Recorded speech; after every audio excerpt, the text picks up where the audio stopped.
রাত পোহালেই দ্বিতীয় দফার ভোট গ্রহণ। পশ্চিমবঙ্গের 7 জেলায় 142টি আসনে নির্বাচন হতে চলেছে, আর তার আগেই ট্রাইব্যুনালের মাধ্যমে নিষ্পত্তি হওয়া ভোটারদের তালিকা প্রকাশিত হলো।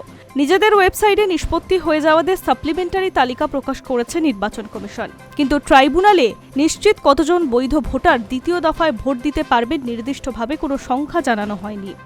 বুধবার দ্বিতীয় দফা তথা শেষ দফায় ভোট গ্রহণ রয়েছে পশ্চিমবঙ্গে, কিন্তু ট্রাইব্যুনালে বিচারাধীন ছিলেন যারা, তাদের মধ্যে কতজন ভোট দিতে পারবেন তা এখনো স্পষ্টভাবে জানা যায়নি।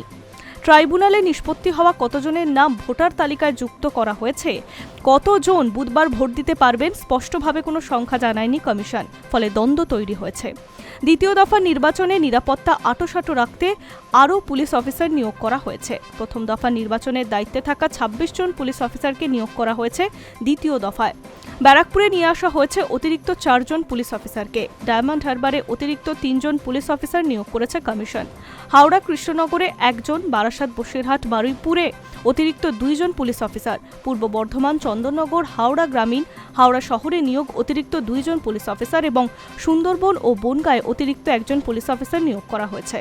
শেষ দফায় অবাধ ও শান্তিপূর্ণ ভোট করতে পারবে তো কমিশন? এই প্রশ্ন উঠছে মুহূর্তে মুহূর্তে। তবে দ্বিতীয় দফার ভোট নিয়ে আরও কড়া কমিশন। প্রায় 2 লক্ষ কেন্দ্রীয় বাহিনী মোতায়েন করা হয়েছে। কেন্দ্রীয় বাহিনীর সঙ্গে মোতায়েন রয়েছে 38,297 জন রাজ্য পুলিশও। Hi News network.